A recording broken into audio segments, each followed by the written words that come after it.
All right. Hello and welcome to our devlog number 12. This week I want to do something a little bit different, but let me get my intro out of the way first. I'm Mario. I'm the game designer on Rogue Command, which I've been working on for 4 years with my partner Martin, or since 2019, pretty much exactly 4 years at this point. Roguelike is a classic RTS game that has kind of happily been married to a roguelike. And yeah, if that sounds at all appealing to you, definitely go check it out on Steam. This week I just wanted to chat a bit about the role of the demo that we have out, like how we think about that, and what that means for you as players. And I don't know, I think there might be some interesting thoughts there for you if you're a game dev, or just interested in how games are made and why certain decisions are made. I think this might be kind of interesting. Yeah. So, and also kind of what that means for the current state of the demo, why it is the way it is, and how we will approach it in the future until we kind of are done with the full game. So I'm gonna play very chill while I do that. Get a kind of a bit of a tweaked version here because I can't see the rush. Armor gets depleted. Let's take this and this. Yeah, so the demo for us is first and foremost a learning tool. So why is that so important? Because this is our first game as a studio, and we have basically had no experience with what we had to do or how to make this game before we started the project. Martin is luckily a very experienced and very smart developer, so that definitely like made that even possible that we can do this. But even he has never worked with Unity before, and has never worked on a project like this with this level of complexity or something. So, and also it's a fairly unique game. So in a lot of ways, it's very it's a very usual thing to do, to kind of look at other games and see, oh, how did they solve this problem? How did they approach a certain topic? How did they solve a certain UI problem? These kinds of things. And while we definitely have our inspirations and we're not shy about sharing them, so in terms of how the game plays, it's very much Command Conquer and StarCraft. And in terms of kind of the roguelike elements, it's a lot like Slay the Spire and Monster Train, these kinds of games. So yeah, we have those inspirations, and of course a lot of the solutions that we can come up with are inspired by those, but it's the combination of things that we are trying to do here has, as far as I know, never been done before. So that means that there's a lot of kind of really complex and also fun and interesting, but very challenging kind of solutions to find. Like in terms of user interface, user experience and mechanics, but especially in terms of the game design, like how everything fits together in the end. There's just no easy answers out there for us to look at and kind of, oh, okay, we can just do it this way or that way. And that is really kind of important to understand for understanding how we approach the demo. It's also a very, very complex game. Like RTS games in general are notorious for being technically challenging to develop. And then on top of that, due to the roguelike elements, there is also tons of interlocking systems that kind of have to be able to work together correctly. And then there's also all the roguelike random aspects in the game that make it super, super difficult to test, because it's very, very unlikely that you will ever get exactly the same setup, or players will ever encounter the exact same run. And that, of course, makes it very, very difficult in like, for example, to track down some bugs or that kind of stuff, because the circumstances under which they appear could be super rare or something. Yeah, so that also means that if you find any bugs, please let us know, because it's literally the super important for us, and the only way we can get this to a good state. Yeah, so, and that's exactly what this means, right? We need this demo because due to our inexperience and due to the difficulty of the game itself, to kind of get the game to any state where it's good at all. Like, we need your feedback, we need your input, and that kind of also gives us an incentive from the developer side to keep the demo fairly up to date. Because otherwise, and that has happened at some points in the past, is that people take a lot of time and like kind of write a long feedback post somewhere, and just most of what they're writing about is not even like representative of the current state of the game anymore. And that, of course, is waste for them, but it's also waste for us, because we kind of, there is somebody who was willing to put in that effort and who cares enough to do that, and then we kind of lose it to a non-current version of the game, which is of course not a great feeling. And also that at that point it doesn't help us, right? So that is why we kind of have this incentive to keep the demo fairly up to date for as much as we can. And sometimes it's not possible, but I think for the most part we try to develop the game in a way where we kind of designed the demo in a way where it's not that difficult to kind of switch between the full version and the demo state, so we can keep it updated as much as possible. Yeah, and that also means that we kind of, in that way, have an incentive to update it really regularly, even without polishing stuff super deeply, because then we can learn quicker, right? It's often better to get feedback in an earlier state, because then you haven't put that much work into something that maybe due to some feedback you learn isn't even working for the game at all. Like, that's the worst case, right? You put a lot of effort into something and then you realize that you just had a wrong assumption about something and you cannot actually use it. That is a horrible experience that luckily we haven't had. I don't know. I don't want to say at all, because that is usually probably not true. But we definitely didn't have it as often, thanks to the approach that we're taking for the game. Yeah.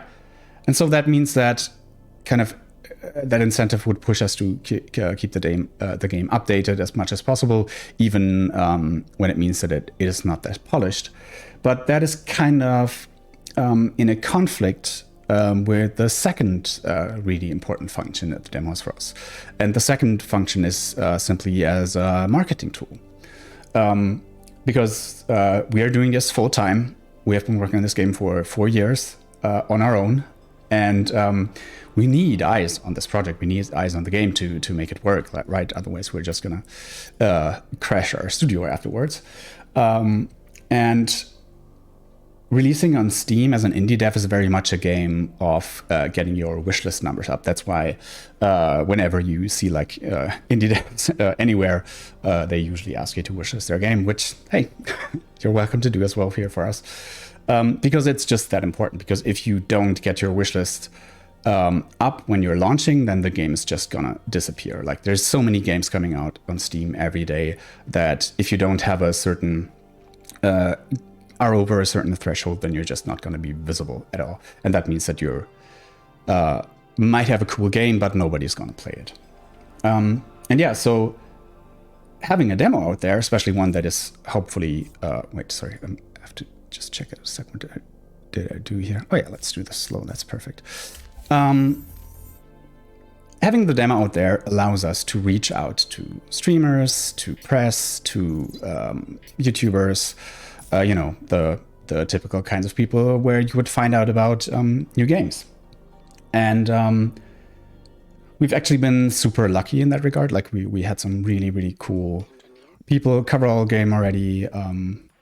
Some smaller people, some larger people, and we're incredibly thankful to anybody who took the time to check it out. And it's actually also really, really helpful just to watch people play, because even like the way that streamers approach something is sometimes can give you some information that maybe watching like a normal player wouldn't.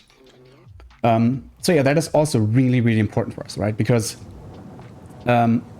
it wouldn't be possible for us to kind of have to reach out to people and tell them, hey, check out our game here, and maybe cover it if it was just a bunch of screenshots or something. That just would not be feasible. So we kind of have to have the demo out and, to make this model of how we develop the game work at all.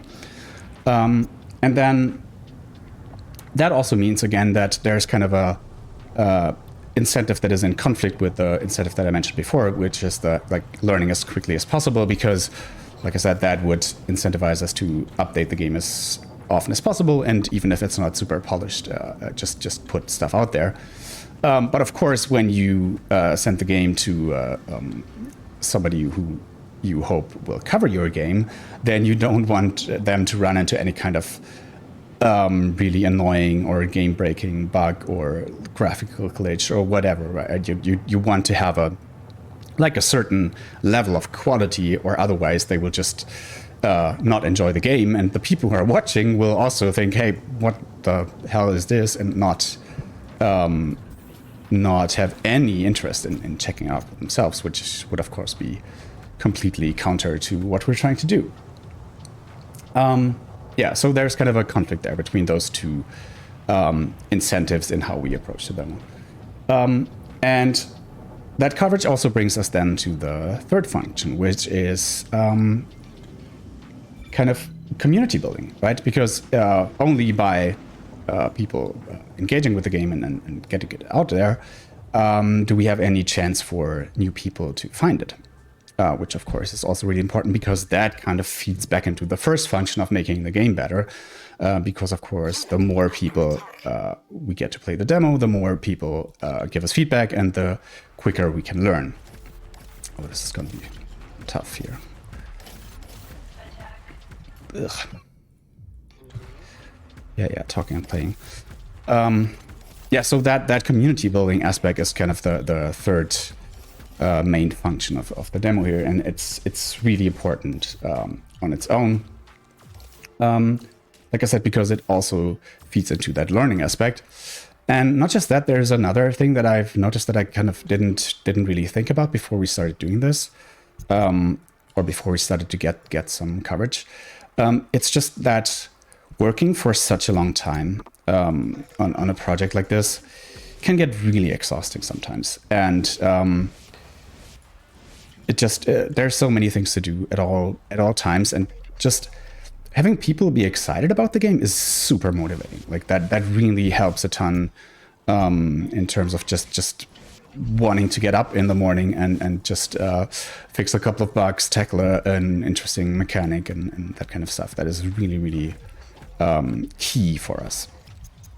Yeah, and that is something that we're also super thankful for, because just especially with the last demo update and kind of the couple of videos that got made by I'd say especially like the Day 9 and Wonderbots video. I think probably a lot of people who are watching this probably came from there. They have been super motivating, like to get the feedback from people, like reading the comments, reading the threads that people were making about it in the Steam forums, that kind of stuff. Just it's been so great, and really made it feel like the effort that we kind of put in the weeks before was worth it. Yeah, so those are kind of the three main functions, and they have kind of they pull us in different directions, like I mentioned. So I think in terms of kind of the history of what state the demo was in, probably at the moment we're at the more unpolished end of things, because the versions before that we used to take a bit more time to playtest things, and also just we had a really nice kind of run of being able to solve a bunch of the really difficult systems that we still had to get ready. And so they kind of came into the game more or less all at once.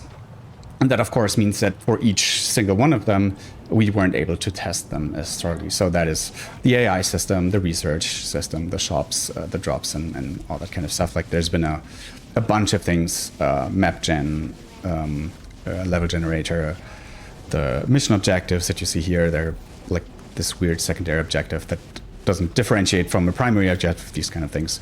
They're all new and are in a less polished state than we would usually like to have them to kind of make them public. But I have to say I'm really happy that we did that, because I feel like actually I maybe underestimated how much fun it would be in spite of that, and also how valuable it would be from to get the feedback from people about these things, even when I think, oh yeah, I know what's wrong with that, right? I know how we need to fix that. But of just hearing different takes on certain problems, different ideas about how you could tackle that was really really cool and interesting to read and hear for me. So yeah, so that's why in the end I'm really happy that we put it out in the stage that we did. And yeah, so these days I'm doing some bug fixes, that kind of stuff, trying to kind of take it to a more polished state for because we want to update it fairly soon again. I can't say when exactly, but yeah, we don't want to wait too long, because Martin is working on some like lower level technical stuff at the moment. So, oh, awesome, that's perfect. All right, so my timer's going. I gotta wrap this up, but that's perfect because we're close to the finish anyway. So in conclusion, I hope this all makes sense to you, and with all the caveats that I mentioned, like I said, I'm really happy with the state of the demo. I'm really proud of what we put out there, even though we are very aware of the shortcomings that are in the game at the current state.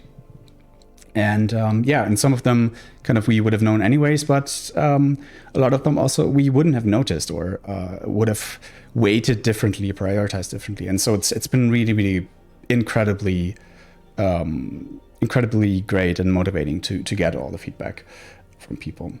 And yeah, so once again, thanks to everybody who has taken the time to let us know about bugs or ideas or whatever. It's really great. All right. That's basically what I wanted to talk about this time. It's a bit of a different kind of devlog, maybe because it's more about kind of like what is the function of a demo. I hope that was at all interesting for you and made sense in a way that you could follow. If you want something clarified or have a question about a certain aspect of it, please feel free to leave a comment. I'm definitely going to read and answer them all. And also, if you have a different take or think something that I said doesn't make a lot of sense or something, then I would be also really interesting to know, because that kind of, even if sometimes it's a bit uncomfortable, it's really great, I think, overall, to even have like fairly critical takes, because that kind of pushes you to be more clear in your own ideas about something. And so yeah, don't hold back. Let me know what you think, if you're at all interested and motivated to do so. Yeah, if you want to talk to us directly and kind of be more part of the community that is kind of slowly but steadily forming, then definitely check out our Discord. You can find the link to that on our Steam page. If you want to get some more random, irregular content, follow us on Twitter at rogue_command. Yeah, and it's like I said, of course, if you are interested in the game, please wishlist it, because like I explained, it's just that important. I'm not sure about the next devlog, when I will be out or what I'll be covering, because like I said, Martin is in some deeper technical stuff at the moment, but maybe next week. But I don't think it will be like a couple of times in the past where I had like these longer breaks without doing one. All right, that's it. Subscribe to the channel, do all the nice YouTube-y things that YouTubers always ask you to do if you're interested in the devlogs. And thank you for watching. See you next time. Bye.